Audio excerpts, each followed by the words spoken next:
ओम कल्पना योग को आपण मानक स्वागत। आज आम भामरी और उद्गित प्राणायाम विषय जानिबा। आसंतु प्रथमे भामरी प्राणायाम विषय जानिबा।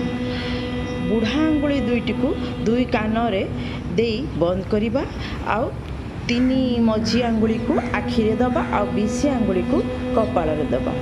तापरे निश्वास को संपूर्ण भरिबा। मेरुदंड सीधा करके बसिबा।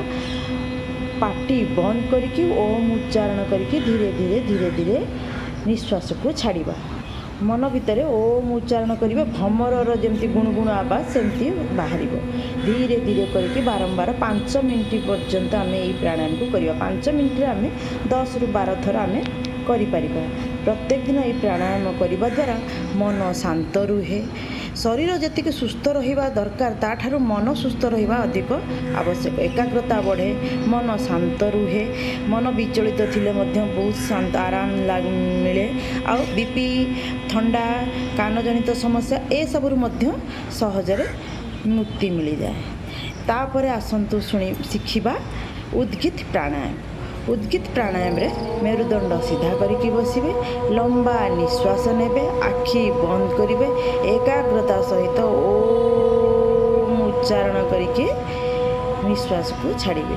पुणी लंबा निश्वास नेबे। ओम उच्चारण करके लंबा निश्वास करके छाड़िबे।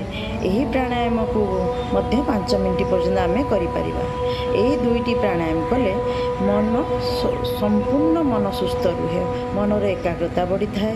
मानसिक दुश्चिंता, मानसिक चाप थिले मध्य सेथिरु सहजरे मुक्ति मिली थाए। जेते सबु शरीर शारीरिक सुस्थता अपेक्षा मानसिक सुस्थता बेसी गुरुत्व थाए। तेणु आम यही दुई प्राणायाम को प्रत्येक दिन कले आमको मानसिक सुस्थ मिले। आ मानसिक सुस्थ मिले तो शरीर सुस्थ होगापाई आमको साहाय्य करिथाए।